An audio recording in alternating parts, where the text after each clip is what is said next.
Salve, salve galera! Segundão. Papai chegou! Professor Alex, Geografia. Semana a gente vai fazer uma aula diferenciada, ok? Por que diferenciada? Porque a gente vai fazer um aulão, revisão dos conteúdos da prova de P1 desse segundo trimestre. Assim que vocês estiverem com as provas em mãos, segundo o calendário de retirada dessas provas da direção do colégio, vocês já vão encontrar ali logo no cabeçalho da prova as páginas que eu identifiquei para conteúdo de prova, lá no volume 6. Nossa prova de P1 será sobre conteúdos do volume 6, que nesse aulão aqui a gente vai fazer uma retomada, né, dos principais conceitos, dos principais temas desse conteúdo, para poder estar preparado para um melhor resultado na prova, ok? Vamos nessa? Aqui não, neném! Aqui não, neném. Então, ajustando o nosso material, a nossa apostila, volume 6, unidade 16, espaços agrários. Esse será o tema da nossa P1. Aí uma imagem, uma obra de arte de Van Gogh, o holandês que também homenageou os agricultores através da sua arte. Não seria diferente o início dessa unidade, desse tema, se não fosse os conceitos de campo e cidade, né? As definições, as distinções, por mais que elas não sejam simples, de acordo com o ponto de vista de economistas, sociólogos, historiadores, geógrafos, economistas, enfim. O texto deixa muito claro que no Brasil se utiliza o critério político-administrativo para essa distinção. O que isso significa?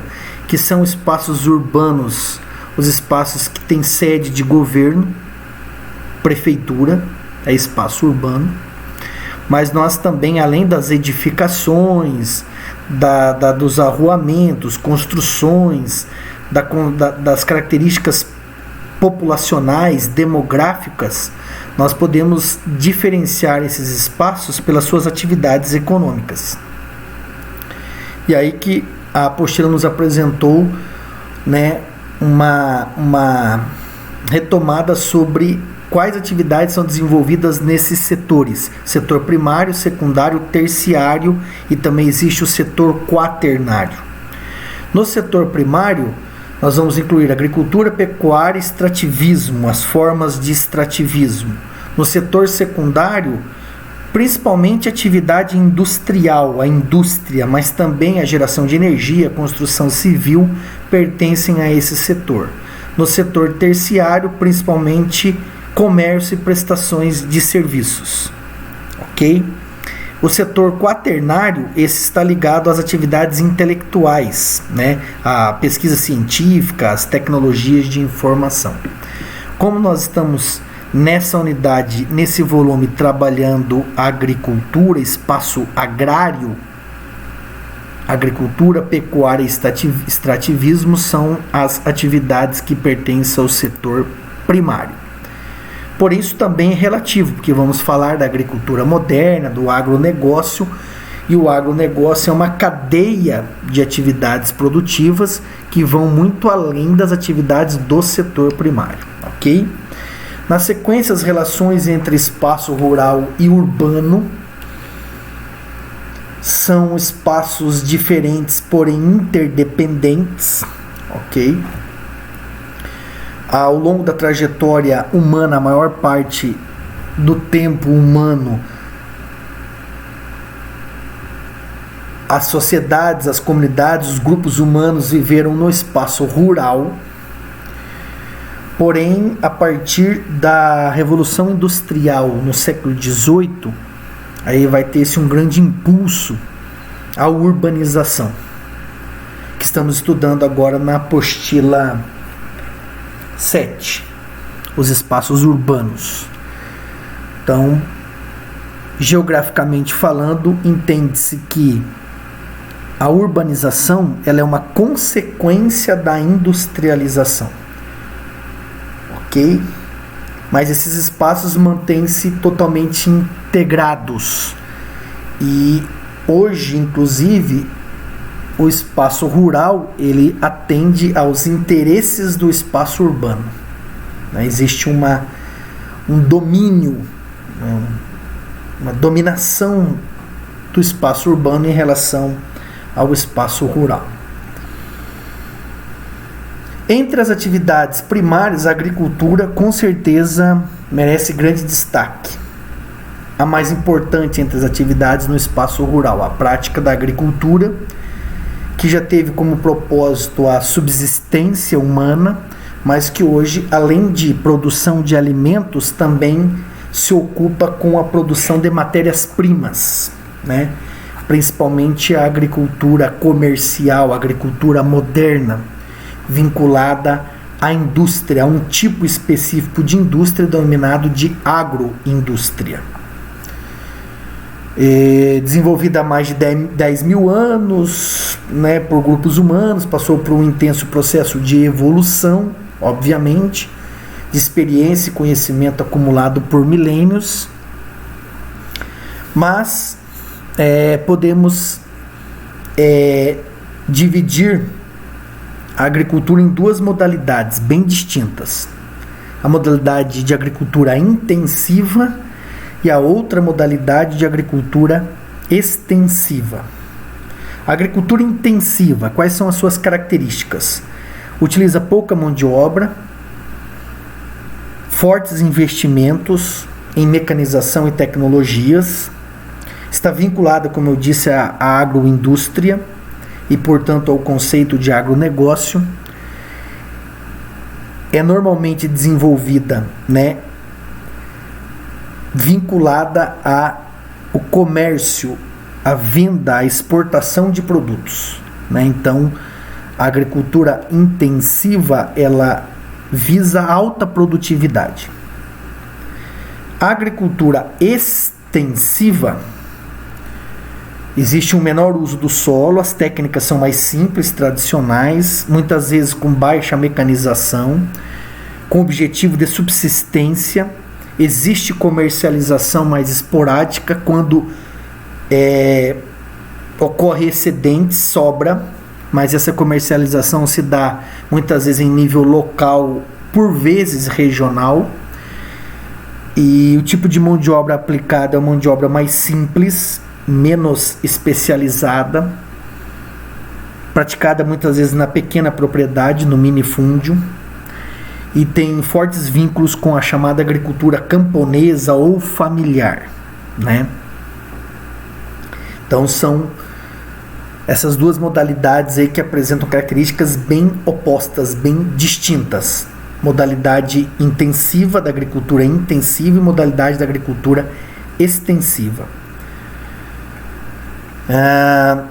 Na sequência, o que a gente vai ver aqui? Fala sobre a questão dos trabalhadores temporários, né, que todo o processo de transformação do campo, liberando essa mão de obra através da mecanização, produziu uma grande massa de trabalhadores ainda vinculados ao campo, mas que são trabalhadores informais, trabalhadores temporários ou volantes, ou como são mais conhecidos no nosso país, os boias-frias, né? E toda vez que se discute esse tema, trabalho no campo, é importante observar e considerar as relações de trabalho no campo, as relações trabalhistas no campo, né? Na agricultura, que a gente vai ver na sequência denominada de familiar, existe um predomínio de pessoas da própria família. Na agricultura extensiva, comercial, se faz uso de trabalhadores temporários. Vamos à sequência, aqui um texto complementar. Como eu disse, esse é um aulão revisão que a gente foca mais nos conceitos né? Aqui é importante essa pesquisa que vocês devem ter realizado, porque se trata das relações de trabalho no campo, quem são os poceiros, quem são os camponeses assentados, os arrendatários, o que é especulação, enfim. No Brasil, o IBGE diferencia duas modalidades básicas na agricultura: a agricultura familiar e a agricultura não familiar ou patronal, que estão intimamente relacionadas às duas modalidades que a gente citou anteriormente. A agricultura extensiva, ela é mais vinculada à agricultura familiar, pelas suas características, né, de predomínio de mão de obra familiar, a própria família quem administra as terras. Normalmente ela é praticada em pequenas propriedades, né, aqui sendo citado até 4 módulos fiscais. Agora você já tem conhecimento desse conceito, então fica mais fácil entender que se trata de uma pequena propriedade ou de uma propriedade menor, que no Brasil elas representam, a agricultura familiar, 85% dos imóveis rurais do Brasil, né, dos estabelecimentos rurais do Brasil. A maioria é de agricultura familiar, porém, por serem pequenas propriedades, elas ocupam apenas 25% das terras. Importante também, característica da agricultura familiar no Brasil, é que ela é responsável por garantir boa parte da segurança alimentar do país, ou seja, a garantia de fornecimento de alimentos, né, para o mercado interno.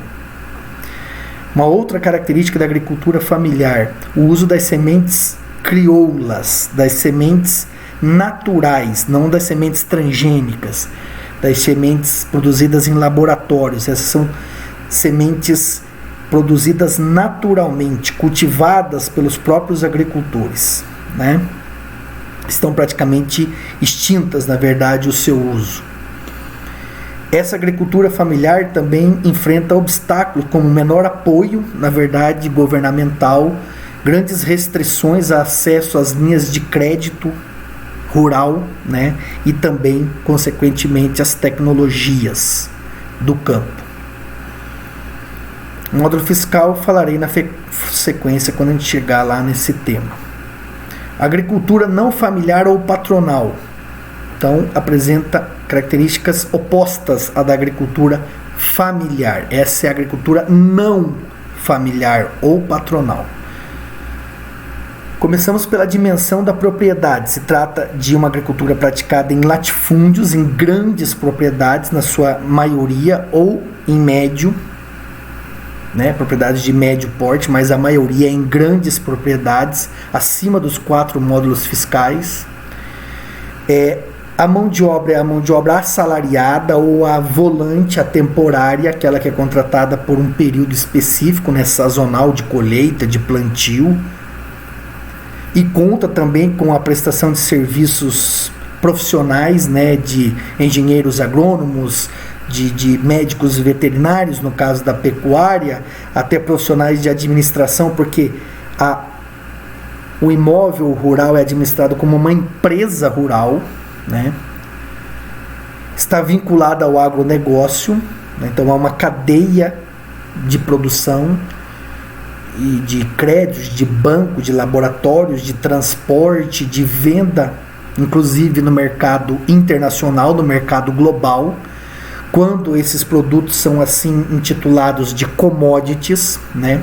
Está aqui a definição do que é uma commodity: é uma mercadoria, inclusive a própria tradução do termo do inglês britânico, commodity, que tem baixo, mínimo grau de industrialização, de beneficiamento, às vezes é mesmo exportado como matéria-prima em forma in natura, né? E comercializado no mercado global. Portanto, o preço dessas commodities sofre as oscilações do próprio mercado, de acordo com a oferta e a procura. E o Brasil é um dos grandes exportadores de commodities globais dessa modalidade da agricultura não familiar ou patronal. Aqui cita a questão da administração, né, da propriedade, que pode ser feita à distância, né, de forma remota, muitas vezes, porque ela está envolvida, né, numa atividade empresarial capitalista. O objetivo dessa propriedade é a altíssima produtividade que resulta em lucratividade, lucros. Os gráficos que remontam a essa questão, né, de propriedade, de tamanho, só reforça a ideia da concentração de terras, no caso do Brasil, né? Porque nós temos, vou aqui arredondar os números, cerca de 85% do total de estabelecimentos é de agricultura familiar e apenas 15% aproximadamente de agricultura não familiar, enquanto que a agricultura familiar representa a maior parte dos estabelecimentos, mas ocupa a menor porcentagem das terras, 24,3%. Já a agricultura não familiar, que representa a porcentagem menor de estabelecimentos, ocupa a maior parte das terras. Resultado disso, concentração de terras. Também pessoal ocupado, uma vez que na agricultura familiar você tem os indivíduos da família envolvidos com a atividade, o total de pessoal ocupado é muito maior.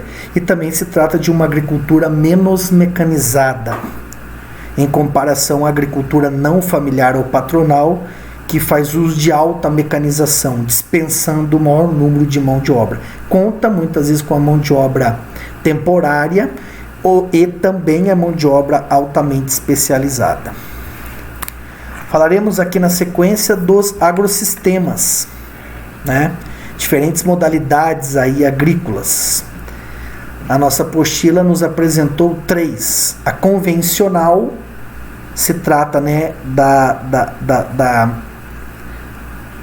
mais comum, da prática mais comum entre esses modos distintos aí de agricultura. Tem como características os maiores impactos socioambientais. A agricultura ecológica, essa modalidade que tem um viés sustentável, né? E a agroflorestal, que seria então totalmente sustentável, né? Seria a sustentabilidade na sua plenitude, né? O equilíbrio entre a produção agrícola e pecuária, em equilíbrio, respeitando a floresta, respeitando os rios, respeitando o solo, né, em conformidade com o ambiente natural. Convencional, agroecológica e agroflorestal seriam essas 3 modalidades agrícolas. O próprio nome aqui sugere, obviamente, a convencional, por convenção, é a mais utilizada, é a mais frequentemente praticada. Cita aqui a definição de OGMs, porque aparece aqui na agricultura convencional o uso de sementes selecionadas e de alimentos geneticamente manipulados, geneticamente modificados, os OGMs, comum na modalidade convencional. Aqui uma associação, né, de culturas, um modelo de agricultura agroecológica, né, em que o agricultor, né, consegue conciliar cultivos, preservando o solo, enfim. A distinção entre a agricultura orgânica e o agroecológico, conceitos que são aqui apresentados nesse texto, mas na nossa revisão a gente vai dar sequência aqui falando das outras classificações usuais por diferentes critérios. Então vamos lá. No primeiro critério, quanto à finalidade, nós temos 2 práticas agrícolas, certo? A agricultura de subsistência, que é destinada ao consumo do produtor e dos seus familiares, basicamente, e a agricultura comercial, que é destinada prioritariamente ao abastecimento do mercado. Então, quanto à finalidade, agricultura de subsistência, agricultura comercial. Quanto ao sistema empregado, aí a gente vai ter 6 práticas agrícolas. Vamos começar pela roça tropical, também denominada de agricultura itinerante, né? Muito comum na América do Sul, na África, em países asiáticos. Uso de técnicas simples, como a coivara, né? Uso da queimada, e com o propósito de subsistência. O sistema da agricultura irrigada, desenvolvido para superar os obstáculos naturais, né, de climas semiáridos e desérticos ou áridos, com êxito, porém com consequências que a gente vai ver no final negativas, que pode ser a salinização do solo. O sistema Plantation, introduzido historicamente na América, na África, em regiões asiáticas pelos colonizadores europeus, que tem 4 características básicas. As plantation é uma monocultura, um único produto, praticada em grandes propriedades latifúndio, visa o mercado externo, exportação, e uso de mão de obra abundante, pouco qualificada. Já chegou inclusive a ser mão de obra escrava. Hoje é a mão de obra pouco qualificada, os trabalhadores temporários, os volantes.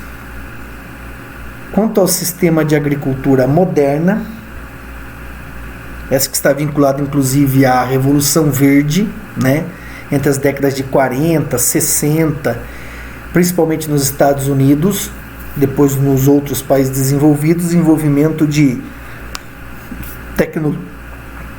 tecnologias e ciência a serviço da produção agrícola, né? Implementos agrícolas, que é maquinário, insumos agrícolas, que são os produtos químicos, adubos, fertilizantes, pesticidas, herbicidas, alimentos transgênicos. Tudo isso está inserido ao contexto da Revolução Verde na agricultura moderna. Também uso aqui até da nanotecnologia, né? Manipulação de material, né, em escala muito pequena, no caso a biotecnologia. Quanto ao sistema jardinagem, é muito comum no continente asiático, na rizicultura, cultivo do arroz, e por utilizar-se de grande contingente e mão de obra manual, de forma manual, recebe esse título de jardinagem. O sistema da hidroponia, em que os alimentos são produzidos sem que tenham contato com o solo, mas com uma substância, né, líquida, que vem atender às necessidades da produção. Essa substância, ela é composta de nutrientes para as plantas, substituindo então o solo, muito comum no cultivo de hortaliças, de hortifrutigranjeiros, a hidroponia. E esses seriam então os 6 sistemas empregados, as 6 práticas agrícolas e os seus respectivos sistemas empregados. Quanto às principais técnicas, nós também vamos destacar 6 práticas agrícolas. Agora, quanto às técnicas, associação de culturas, né? Então, aquilo que a gente viu na imagem anterior, né? 2 tipos de cultivo de forma simultânea, né?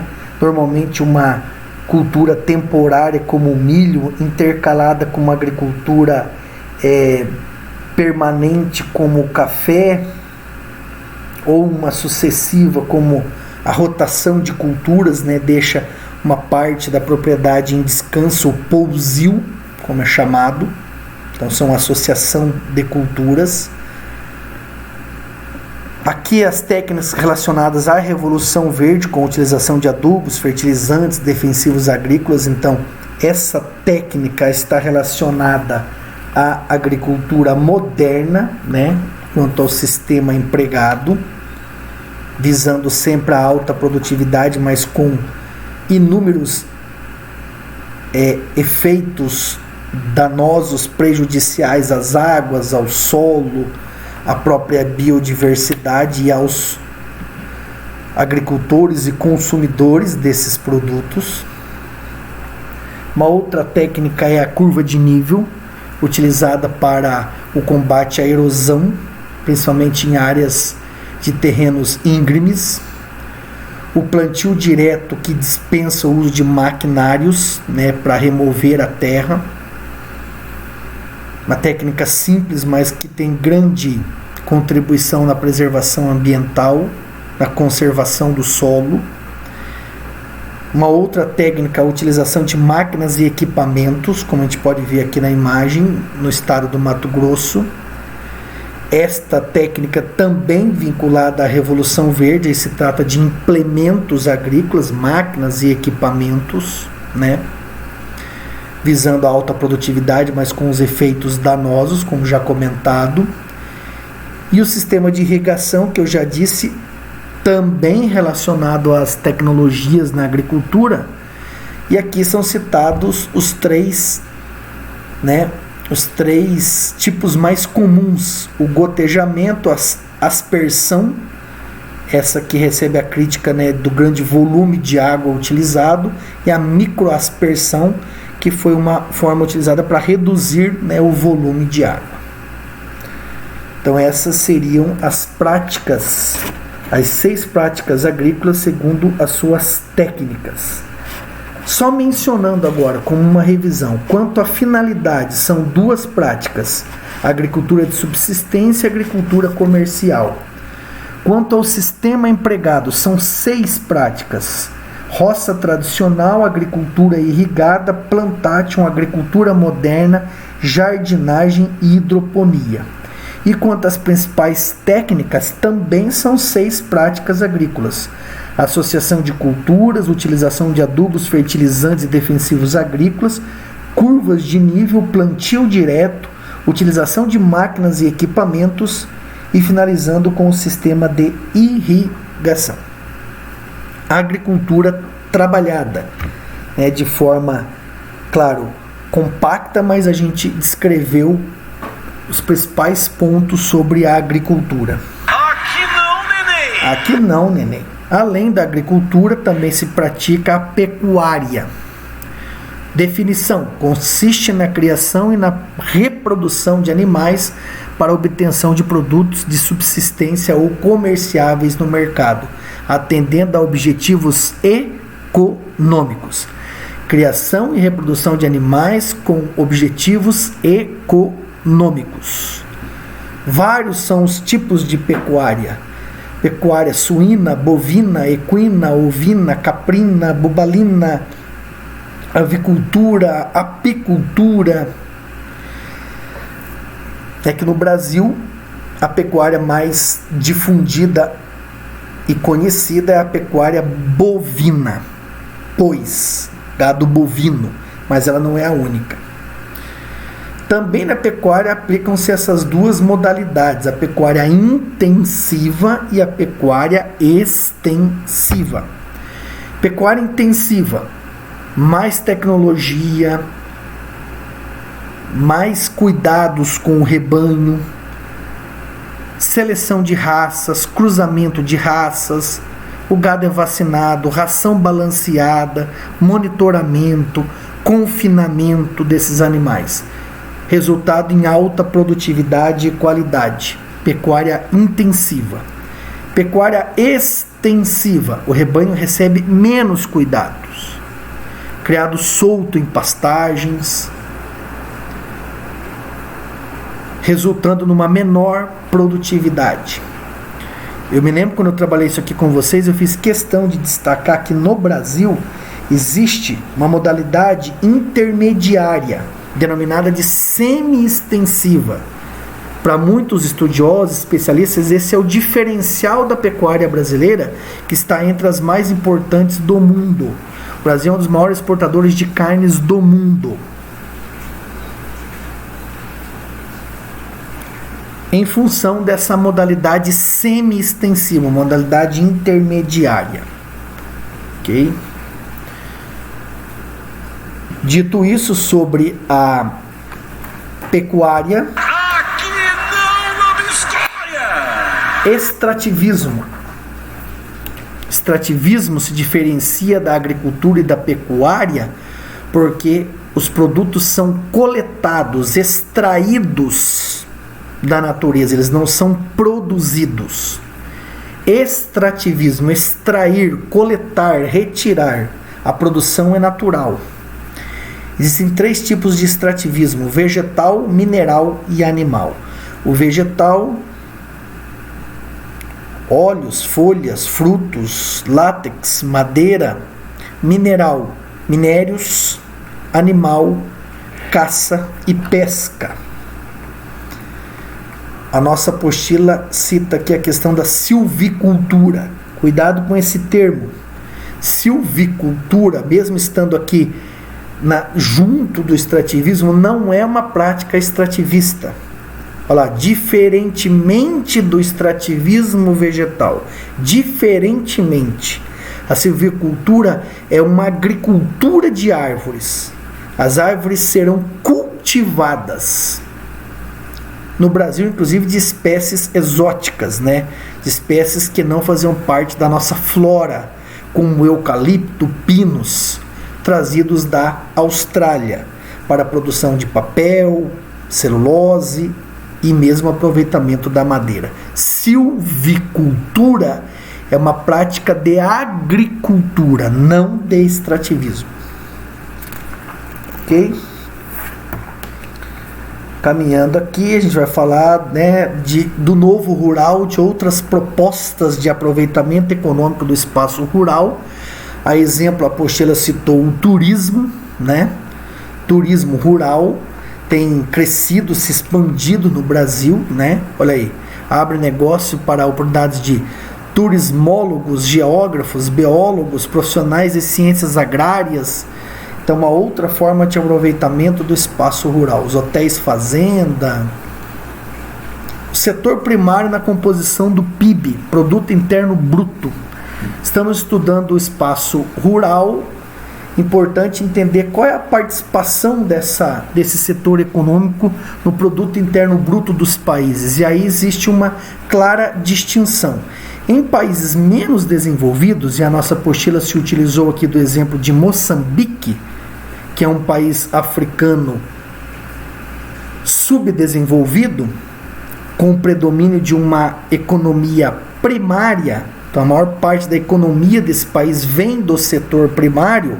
O resultado é 23% do PIB do país vem desse setor. E mais, ele concentra 80% da PA, da população economicamente ativa, nesse setor. Isso é um reflexo da estrutura econômica desse país, de um país subdesenvolvido, com uma dependência muito grande da agricultura, da pecuária e das atividades de extrativismo, ou seja, setor primário. Em países como a Coreia do Sul, que é um país emergente, um país em desenvolvimento, a gente vê números já bem distintos. 2,6% apenas do PIB sul-coreano vem do setor primário. Claro, temos que considerar país pequeno, as questões climáticas, a vocação, né, do país. E apenas 6,9% da PA está ocupada no setor primário. Olha a comparação com os outros setores. 39,2% do PIB vem do setor secundário e indústria, que ocupa 23,6% da população economicamente ativa. Ou seja, a principal atividade econômica da Coreia do Sul é a indústria e ocupa grande parte da sua população economicamente ativa. Um país em desenvolvimento. Aqui citou um processo muito importante que a gente tem que relembrar: a terceirização da economia, que seria o quê? O setor terciário se expandindo, crescendo, tanto na participação do PIB quanto na concentração de trabalhadores. É o que ocorre, por exemplo, na economia dos Estados Unidos, país rico, desenvolvido, a maior economia do mundo. Apenas 0,7% da PA estadunidense está na agricultura, está ocupada na agricultura. 20,3% está na indústria. E mais de 79% da força de trabalho estadunidense no setor terciário. Essa é a referência a esse fenômeno, chamado de terciarização, né? No Brasil também, fazendo um comparativo, existe um predomínio de população economicamente ativa ocupada também no setor terciário. E é o mais participativo dos setores no PIB brasileiro, como é no PIB dos Estados Unidos também. Um exemplo desse tipo de serviço é o e-commerce, né? O comércio virtual, que tem aí, né, deslocado muitos trabalhadores do setor secundário e terciário para o setor terciário, o setor de prestação de serviços, não exatamente para o e-commerce, mas para o setor de serviços. Sendo assim, pessoal, eu procurei uma retomada dos temas e conceitos básicos desse conteúdo que a gente vai utilizar na nossa P1 do segundo trimestre, ok? Faremos provavelmente uma prova orientada, né? Vocês estarão com as provas em mãos e aqui nas nossas aulas ao vivo poderemos desenvolver juntos a nossa prova, ok? Fica então a mensagem final conhecida. Beijo no seu coração. Fui.